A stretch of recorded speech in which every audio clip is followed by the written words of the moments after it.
Bon, on est vendredi, j'ai fait mon gros SBD mercredi. Demain, j'ai un SBD secondaire encore que je vais pousser. Mais sur le SBD primaire du mercredi, ça s'est vraiment bien passé, je suis vraiment très content. J'ai passé 2,45 au squat x 1 avec un peu de marge. Je pense que sur le moment, j'avais 250 et je compte vraiment sur le petit taper de la semaine prochaine pour être plus en forme sur la compétition le mercredi. Le bench, j'ai fait 185 et là, je suis très satisfait quand même parce que 185 c'est mon max et là je l'ai passé avec un peu de marge. Donc semaine prochaine j'espère faire tout autant si ce n'est plus. Je sais que c'est le banc maniaque et donc je vais peut-être perdre un petit peu de kilos là-dessus. Mais le banc sur lequel j'étais, le Rogue là, il glissait un peu.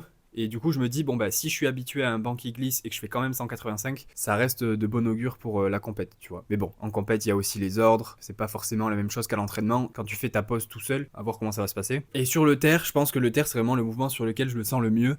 J'ai fait 2,70 x 2 et franchement, je crois que j'ai jamais passé 2,70 x 2 aussi facilement, proche d'une compète comme ça. Je suis vraiment très content de l'exécution. Sur mon dernier bloc, vu que j'ai des blocs de 3 semaines là, sur la semaine 2, j'avais fait 2,65 x 2. Et donc, le jour où j'ai fait mon SBD primaire en single, j'ai fait 2,90 x 1. Et je le rappelle, mais la semaine juste avant, 2,65 x 2. Donc là, je me dis, en faisant 2,70 x 2, avec cette vitesse, genre cette facilité d'exécution, semaine prochaine, normalement, je devrais être capable de faire 2,90 plus. Et encore une fois, mon facteur limitant, je pense que ce sera mon grip. Mais là, le grip, je l'ai travaillé tout ce que je pouvais, vraiment, jusqu'au dernier moment. Toutes les séries que je pouvais faire en mix grip, que mes mains me permettaient de faire en mix grip, je les faisais en long hold, donc je tenais la barre en haut du mouvement à la fin. J'ai senti que ça m'a aidé pendant les dernières semaines, les derniers blocs. J'ai fait tout ce que je pouvais, j'ai aucun regret là vraiment sur la prépa. Il y a des choses que j'aurais aimé pousser davantage, je vais te dire juste après, je fais une série.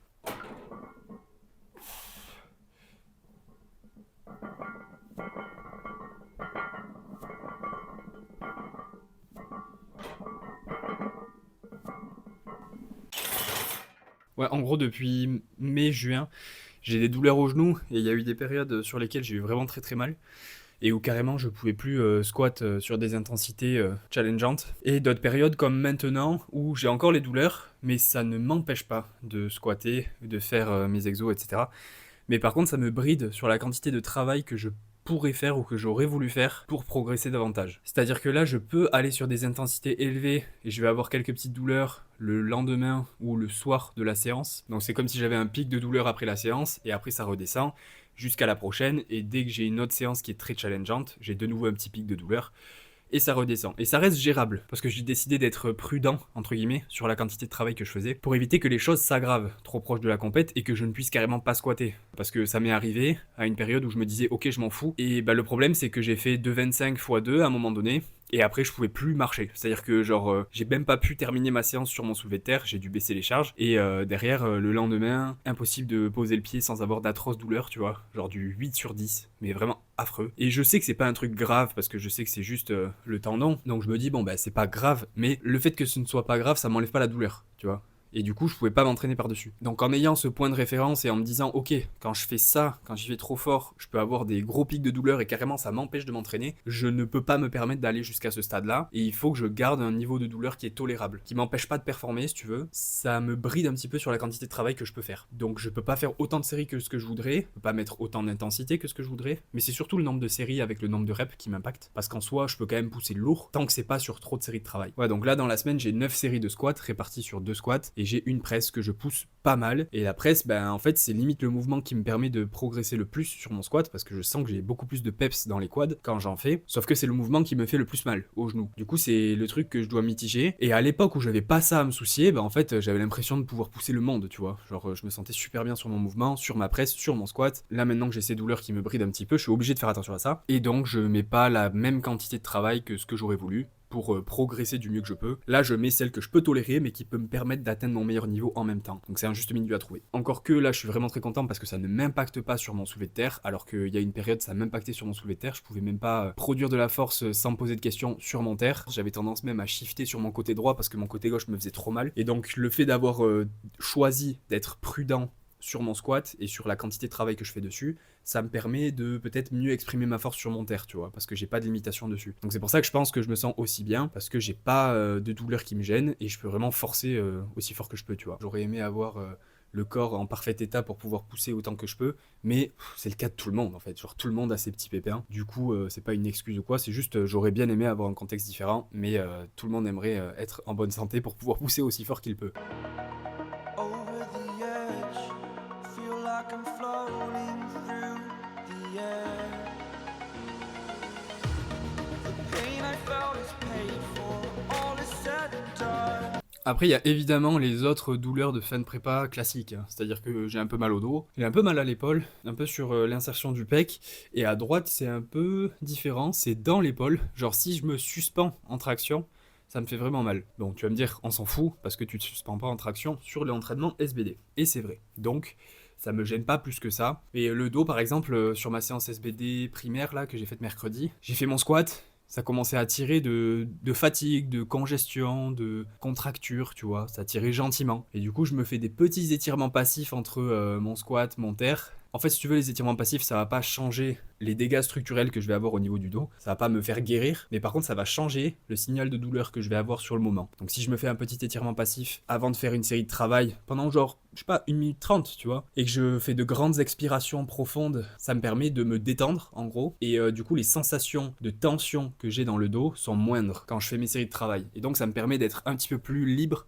sur ma capacité à pousser fort. Et donc j'aurai potentiellement moins de décalage technique, de mouvements parasites, tu vois. Et ça me permet juste de me concentrer sur l'exécution. Donc en gros, je peux forcer mon terre sans me soucier de quoi que ce soit. Par contre, le soir et le lendemain, j'ai l'impression d'avoir 40 ans de plus, tu vois. Donc oui, le dos il tire en fin de prépa, mais en même temps, c'est le moment où ça tire un petit peu de partout et où je suis le plus fort. Donc ça fait partie du jeu, tu vois. Et d'ailleurs, c'est un truc que j'ai remarqué avec les blocs de 3 semaines, c'est que mon niveau de forme est vraiment très souvent assez haut. La fatigue est très souvent assez haute aussi, si tu gères pas correctement les jours d'entraînement. Mais ça m'a vraiment fait passer un step, j'ai l'impression, sur ma capacité à tanker régulièrement du lourd. Et je pense qu'il faut vraiment avoir le mode de vie autour, parce que si tu peux pas assez dormir pour récupérer tout ça, compliqué quoi. Je pense que tu te fais mal assez vite. Et du coup, qu'est-ce que je vise pour les France ? Le meilleur des mondes, le scénario idéal, les perfs parfaites. Au vu de ce que je viens de faire sur mon dernier SBD, ce serait 260, 190, 300. Mais ça, c'est vraiment si je suis sur mon meilleur niveau de forme ever, genre que j'ai jamais eu, si j'ai une exécution parfaite, et si l'arbitrage du coup est en ma faveur ou juste, et que j'arrive à exécuter parfaitement, tu vois. Si je prends un 3CT au bench, c'est sûr que je fais pas 190, sûr à 100%. Si le taper fonctionne pas hyper bien, c'est sûr que j'ai pas 260 au squat parce que au vu de la 245, bah il faut que je sois vraiment plus en forme pour passer 260, tu vois. Et le terre, bah il me faut un grip, hein, tout simplement. Donc il y a 2 semaines, j'ai passé 290, elle a tenu au grip, mais elle a tenu 1 seconde. J'aurais eu le down, je suis sûr à 100% que j'aurais eu le down. Mais se dire quand même que j'aurais la capacité de rajouter 10 kilos là-dessus, alors que 290 c'était déjà un PR, 10 kilos en 3 semaines, on peut se dire ouais non, ça va pas le faire, tu vois, genre le Père Noël il existe pas, mais si le taper, pareil, il fonctionne correctement et que je me sens bien et que les astres sont alignés et que je me suis levé du bon pied, ça peut le faire. Ça fait beaucoup, ça fait beaucoup. Mais sinon, de toute manière, j'appréhenderai la compétition comme j'ai toujours fait, hein, c'est-à-dire sur le moment, je pars en me disant ok, je me donne l'opportunité d'aller chercher ce scénario idéal, mais si ça se passe pas bien, ben, je revois mes estimations à la baisse et je fais en sorte de valider le plus de barres possible pour avoir le meilleur total possible. C'est toujours comme ça que j'appréhende les compétitions. Je pars avec mon idée de ok, j'aimerais faire ce bar là et je pense en être capable, et si je peux pas, j'adapte. Aucun problème. Donc les openers que j'ai en tête là, ce serait 240, 177,5 et 270. Et je vais voir si je réfléchis davantage à ça, est-ce que je baisse certains trucs. J'augmenterai pas en tout cas, ça c'est sûr et certain que je l'ouvrirai pas plus haut que ça. Comme je l'ai dit en fait, je veux faire mon meilleur total, donc si jamais je fais des loupés parce que j'ai été trop ambitieux, c'est pas gênant, tu vois, ça fait partie du jeu. J'ai pas envie d'aller sur un plateau France pour faire un 9 sur 9 et me dire ok c'est bon, j'ai fait du RP8, ça m'intéresse pas trop, pas du tout même. J'ai envie de pousser lourd et d'aller me dépasser, quoi, on va dire.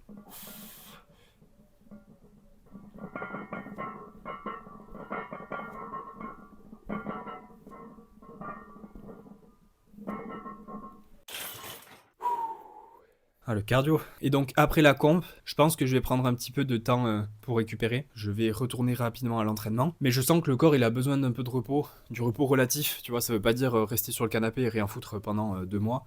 Ça m'intéresse pas et je pense pas que j'ai besoin de ça non plus. Là, j'ai besoin de faire reposer un petit peu les tendons patellaires parce que bah, je tire dessus depuis 6 mois. Donc, au bout d'un moment, il faut vraiment que je prenne un pas en arrière et que je les laisse vraiment récupérer correctement pour revenir à l'entraînement et retaper des perfs sans douleur et pouvoir pousser mes accessoires, mes comp lifts sans me soucier de ça. Donc là-dessus, je vais prendre un petit temps de repos et je vais réorganiser ma prog pour mettre moins de stress dessus tout en essayant de conserver un niveau qui est correct, hein.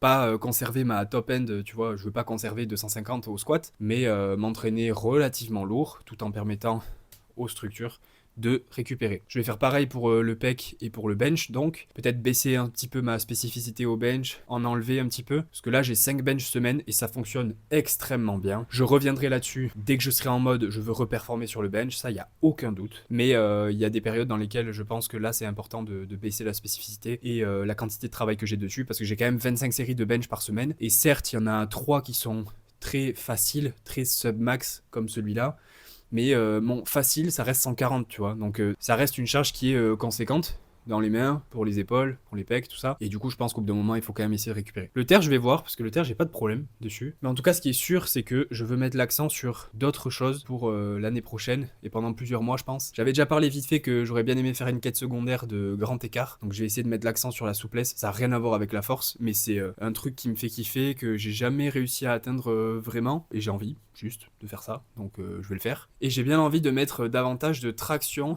Et j'ai envie une fois dans ma vie de réussir à faire des handstand push-up ou une handstand push-up. Et pour ça, j'ai des épaules faibles, genre littéralement faibles, sur ces amplitudes-là. Et du coup, il faudra que je fasse des renforts du style pike push-up. Tu sais, une espèce de régression du handstand push-up. Et il faudrait que je perfectionne mon handstand aussi pour être vraiment super à l'aise en équilibre. L'effet secondaire de ces exercices-là, donc des tractions et des handstand push-up, ou des pike push-up pour le coup, ce sera que ça va me faire développer mon haut du corps un peu, quand même. Le bas du corps, ça va, franchement, j'ai pas à me plaindre et je suis satisfait de la quantité de muscles que j'ai sur le bas du corps. Mais le haut du corps, j'ai toujours eu des bras d'enfant de 14 ans en fait, hein, donc j'exagère le truc complètement, évidemment. Mais par rapport au reste de mon développement musculaire, c'est toujours ce qui a pêché. Je pense que c'est la bonne période maintenant pour m'en occuper, entre guillemets. Ça va me faire changer de focus, je pourrais me concentrer sur d'autres exos, laisser récupérer les zones que je t'ai dit qui sont surutilisées, tout en continuant à m'entraîner dur sur d'autres zones, parce que j'ai pas envie de me reposer complètement en fait. Genre j'aime m'entraîner, j'aime me mettre dans le dur, et je kiffe le SBD, donc je veux continuer à être fort dessus, mais je me dis que ça peut être une bonne phase de transition, tu vois. Bon, la souplesse, ça a rien à voir avec la force pour le coup, hein, le fait de faire un grand écart. Mais ça, juste, ça me fait kiffer. Genre de me dire, je suis fort et souple, j'adore. Rien que l'idée, j'adore. Donc voilà, là ça part un peu dans tous les sens parce que j'ai des idées, mais une fois que j'aurai fait la compète, que ce sera terminé, que j'aurai fait mon résultat, qu'il soit bon ou mauvais d'ailleurs. Il n'y a pas de, si jamais je fais une putain de compétition, bah du coup je vais continuer à me remettre tout de suite dans l'entraînement de SBD, ou alors si je fais une mauvaise comp, bon ben... c'était une mauvaise camp, il faut que je revienne tout de suite, que j'en refasse une autre. Non, là c'est bon. Là ce sera ma 4e compétition cette année. C'est l'année la plus chargée que j'ai faite depuis que j'ai commencé. J'ai été très content de faire plein de compètes, ça m'a beaucoup aidé à banaliser ça. Je suis beaucoup moins stressé en compétition, j'arrive à exécuter au standard, même si ça a rarement été un problème pour moi, à part le grip évidemment. Mais j'ai quand même eu de bons standards à chaque fois, j'ai rarement été surpris en compétition, tu vois, avec des mauvaises surprises de oh là là, je m'attendais vraiment pas à avoir une compète comme ça et du coup je fais de la merde. Ça m'est jamais arrivé. J'ai quand même envie de prendre une pause de ça, tu vois, genre c'est bon. Je me suis poussé à chaque prépa. Je voulais pas faire de compète RPE 8 parce que ça m'intéresse pas trop personnellement. Je dis pas que c'est pas ce qu'il faut faire, hein. D'ailleurs, je pense que c'est très bien de faire ça parce que ça t'aide à banaliser les comptes, à te mettre moins de pression sur le jour J. Si tu te dis ok, je fais juste une compète, mais je vais faire une deuxième barre entre guillemets, en troisième barre. Tu vois, tu te gardes de la marge dessus, et comme ça, tu t'entraînes à avoir des standards, à avoir des ordres, au stress du passage, à timer ton échauffement par rapport à ton passage et tout. Ça, c'est hyper important de le faire, je trouve. Mais là, quand j'ai fait mes compètes cette année, précisément cette année, j'avais toujours un objectif de perf fixe, tu vois. J'avais les minima à 720, et là, maintenant que j'ai les France, bah finalement, je veux juste faire mieux. Je veux juste faire mieux, je veux juste avoir mon meilleur niveau. Derrière, bah en fait, pour redépasser ce meilleur niveau, il va me falloir un peu de temps pour que je récupère, je me réentraîne suffisamment et que je reprogresse, tu vois. Donc j'ai pas envie d'en refaire une tout de suite. Ça va me faire chier de me remettre dedans direct. Là, j'ai besoin d'une petite pause, tu vois. Mais c'est pas une pause, je vais faire un aerox. Je tape pas sur les gens qui font des aerox, mais c'est pas mon délire. Moi, je veux faire une pause de l'intensité et de la prépa compète. Par contre, l'entraînement, ça reste. Voilà, bref, c'est tout pour la vidéo. J'espère que t'auras aimé. Si t'as aimé, mets un j'aime, commente pour me dire ce que t'en as pensé. Je te dis à la prochaine. Reste positif. Peace.